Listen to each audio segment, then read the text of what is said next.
I'm Jeff Paur, senior writer for RealTime Fantasy Sports. Welcome to another edition of the RealTime Fantasy Sports Show. On today's show, I'm going to be joined by my coworker, contributing writer here at RealTime Fantasy Sports, Logan Glaser. And Logan and I are going to talk about some best ball data that we got from the vice president of RealTime Fantasy Sports, Tim Jensen. He does a great job of getting us all sorts of data from the previous season that we can look at, analyze, see what works, what doesn't work. So we're going to do that with some best ball fantasy baseball data that Tim got for us. We're very excited about it. Before I get to that, though, I did want to mention that we have all sorts of drafts going on right now. If you want to get in one of these best ball leagues, they're going on our site all the time. Our best ball championship, $10,000 grand prize. You can get in normal best ball leagues as well. We have triple play fantasy baseball, which are head-to-head games, big league fantasy baseball, mixed league, which is mixed league, roto scoring, different price points for all of these. Dime best ball too. So there's all different formats. You name it, we got it. Drafts are going off all the time here at RealTime Fantasy Sports, around the clock. Hopefully this lockout gets ended soon and we can start talking more fantasy baseball and get the season started on time. So all this stuff is a moot point going forward. So we're excited though. If you want to draft, we can draft here at RealTime Fantasy Sports. All different options for you. And we're going to talk best ball today. I'm going to bring up Logan now, and we're going to talk about this data that we got. Logan, thanks so much for joining me today. Really appreciate it. Hey, Jeff, thanks for having me on. I think this is going to be a great show.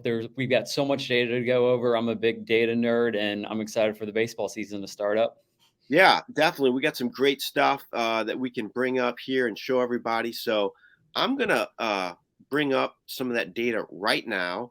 And you're going to see it for everybody here. Give me 1 second here. I have to share my screen. I wish I could have got it a little fancier with this best ball data, but it's kind of a nuts and bolts look at it. So nothing really too exciting the way it's formatted, but still very interesting. First one, Logan, draft position for league winners. So this one's kind of interesting to me. You look 1 through 10.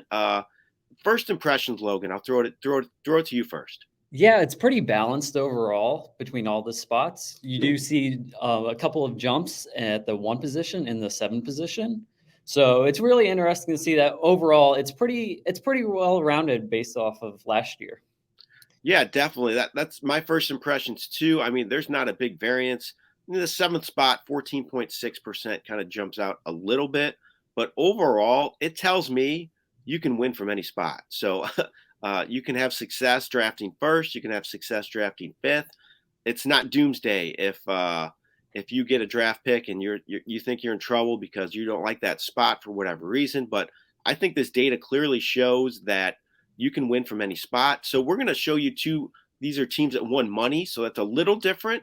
So again, very similar. Nothing really jumps out to me. Logan, any other thoughts on that before we move on? It's about the same. It's a pretty level playing field for the best ball leagues. Yeah, and I like to point this out for sure, just because I know some people get upset when they get certain draft positions, but this clearly shows that you can win from any spot. So I think that's great news for those people, pulling those draft spots coming in the coming weeks for their drafts. So you can win from anywhere, and the data clearly proves that for this best ball data that we have. All right, let's move on to our next. Our next topic is players drafted on winning rosters. So you can see Marcus Semien, number 1 at 24.4%. So that was the highest by a decent margin. The rest of them are separated by 1 percentage point. You can look down the list here. Sandy Alcantara, 16.2%. Max Muncy, Corbin Burns had a great year. Nathan Eovaldi kind of surprised with all the strikeout totals. Logan, give me your first impressions on this list for players drafted on winning rosters. Yeah, obviously Marcus Semien jumps out. He had an ADP of 115 last year, and he had 45 home runs, 115 runs, and 102 RBIs. Put up monster numbers from that ADP position. So if you rostered him, you got a really good shot at winning. The thing that really stands out to me most about this list is how many pitchers there are. Most of these pitchers are pitchers that were being drafted in rounds 5 and lower. I mean, there's not really any huge, you don't see like Garrett Cole, you don't see Jacob deGrom, Walker Buehler. It's most of these pitchers are going later in these drafts that are showing up on winning rosters. Definitely that jumped out to me. That was my big takeaway. There's 25 people on this list, 15 were pitchers. And like you said, a lot of these guys were not drafted early. You can look at the data. Maybe the only one on there is Aaron Nola, which surprised me because he didn't have a great year. And Max Scherzer was at the bottom of the list. But for the most part, these are guys that had breakout years. And I think it kind of points to the fact, too, it's easier for a pitcher to have a breakout year than a hitter. Yeah. Marcus Semien obviously did. But was there a lot of other hitters on there that were big surprises? I mean, not really. What do you think about that, Logan? Yeah, I kind of agree on that. You really see on this list mainly low players in the ADPs for last year. I mean, you've got let's see, like Robbie Ray, American League All-Star last year for Toronto, and he just absolutely lit it up for them. And he kind of came out of nowhere as well. He was around 200 ADP, and now he's going in round 3 in best ball championships. Yeah, definitely. And on the flip side, I mean, maybe some players that kind of surprised you on it. One for me was Andrew McCutchen because he didn't exactly have a great year. Anthony Rizzo too wasn't exactly outstanding, but they made the list. So I mean, I guess it wasn't all great players on these championships teams. Yeah. Any thoughts on that at all? Anybody else? One player that surprised me that was not on this list was Salvador Perez for Royals. He had 48 home runs, and catcher is one of those positions in best ball that there's so much variance because they don't play every day. When you got a catcher playing every single day for the Royals and he's hitting 48 home runs, you would probably expect him to show up on these rosters. He had an ADP of in the 90 range last year, and I kind of expected him to be in the top 5 for players on winning rosters. So I was very surprised to not see him on this That's a list. great point, Logan. I'm surprised too. Now that I think about it, I didn't even think about him last year, but he had a monster, huge season. Nobody expected that. I mean, he's been solid, but not like that. For me too, one other thing I want to point out too is the top players, like the guys who are elite players who were drafted high last year. There's not really any of them on the list. I mean, Juan Soto is after him. Maybe Yeah, Max Scherzer taken in the first round, a lot of drafts as well. I guess Vladimir Guerrero Jr. What was his ADP last year? I don't have it in front of me. I want to say it was around 2. Okay, so he's up there too. But for the most part, the elite guys weren't really on this list. Yeah, you had Christian Yelich had a terrible season. Bellinger, yeah, Tatis get hurt for a little bit. A lot of those top name players were hurting a little bit.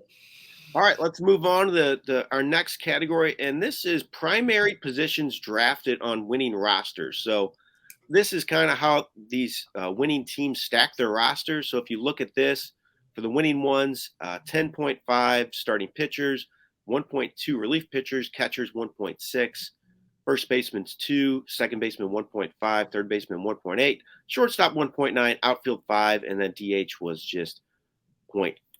Logan, what's your thoughts on the primary positions drafted on winning rosters?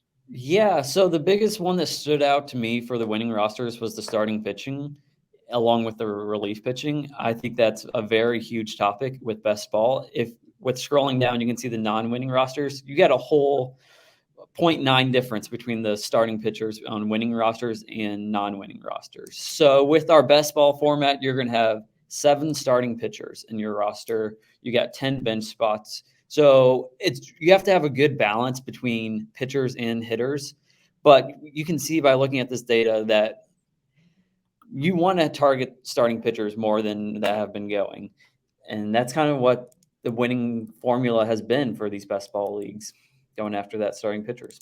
That was the big thing to me that jumped out as well. I mean, you don't think it's a huge difference, 9.6 to 10.5, but that's about 1. So that is a pretty big difference. And I think with the injuries last year too, a lot of starting pitchers got hurt last year.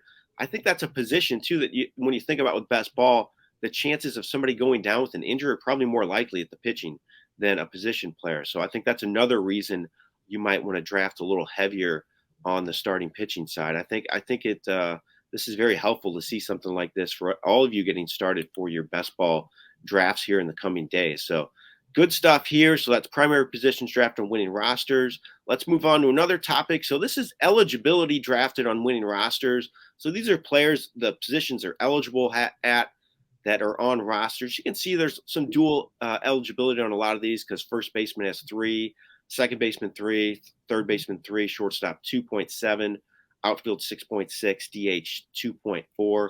Any thoughts on this at all, Logan? Yeah, kind of it. The outfielder one definitely jumps out. We got a lot of players going in the outfield. I think it's very crucial in best ball leagues to have that eligibility by drafting the players at multiple positions. If one player goes down, you need to have another player 100% backing him up, or else your team's in big trouble throughout the rest of the season. So the more players that you have with multiple position eligibility, the better. You can slide them in each week, and I think it's a huge factor in I these think leagues. this is just a good guide, especially for people who aren't very familiar with best ball. This is kind of how you want to approach it. So you want to have at least two players that can play catcher, at least three first basemen, three second basemen, three third basemen, almost three shortstops because you have that middle infield position as well. Outfield, around seven eligible there. And DH, I mean, DH doesn't really mean anything because anybody can play DH. But I think it's just a good guide overall for Yeah. how you want to set up your roster. So that's eligible drafted on winning rosters, eligibility draft on winning rosters. Then now we're going to look at something that you just talked about.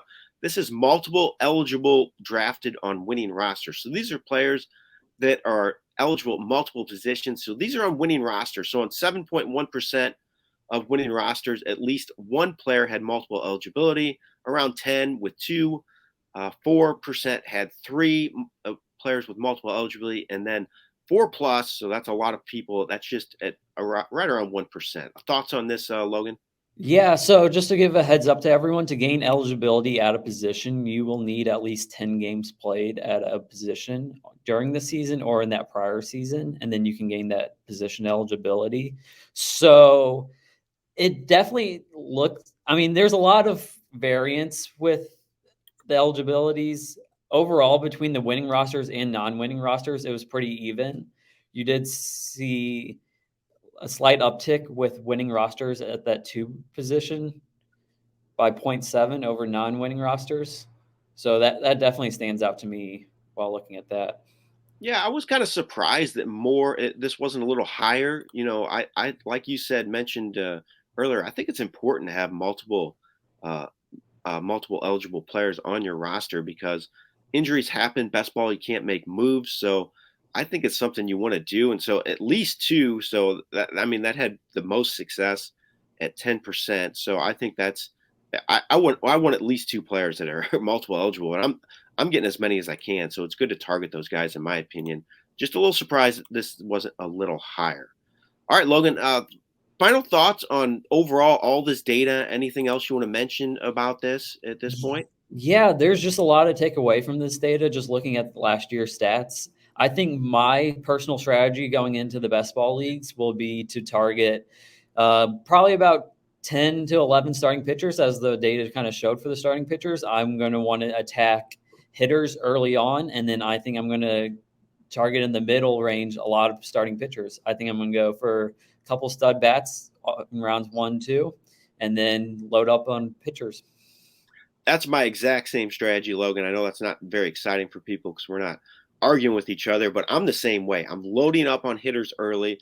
I think there's a lot more sure things when it comes to the hitting position, the batters, getting those stats at the top of the draft than pitchers. Pitchers get hurt. Pitchers struggle from year to year as well. I know there's a few common threads with ace pitchers at the top like Garrett Cole, but I think you have a better chance of finding those pitchers in the middle rounds that are going to break through, like a Robbie Ray, Kevin Gausman, as well. So these are guys that were not drafted high at all that end up being great pitchers. So I'm loading up on pitchers, getting 10 or 11 starters on my roster, hoping you just need one to hit, not one, but a couple to hit each week. So even if some of these guys don't have great weeks, some weeks, it's okay. They can rebound. You don't need them to pitch at that high level every single game if you have more of them on your roster in this best ball format. We put the best players in your roster that have the best week. So I think that makes it easier when it comes to the starting pitching position. I'm the same way, Logan. I'm going early with hitters, and I'm going to take Yeah. a lot of pitchers in the middle rounds. One position I do want to ask you about is catcher. How are you approaching that at all? Do you want one of these elite guys? You going to go early on that, or are you going to wait? Yeah, I think I'm going to be waiting on catcher. I think my plan will be to target 2 or 3 catchers actually, and more towards the end. The end. I don't think I can go for Salvador Perez at around 3.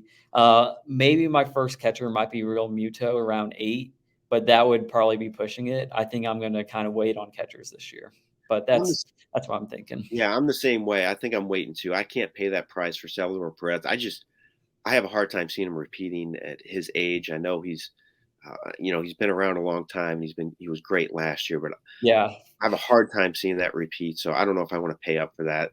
And I'm Well, like you. I might just take a few and hope if they hit each week, one of those guys hits each week. That's going to be the way I yeah, approach it. and going back to pitching, especially like 2-start weeks are absolutely huge for pitching.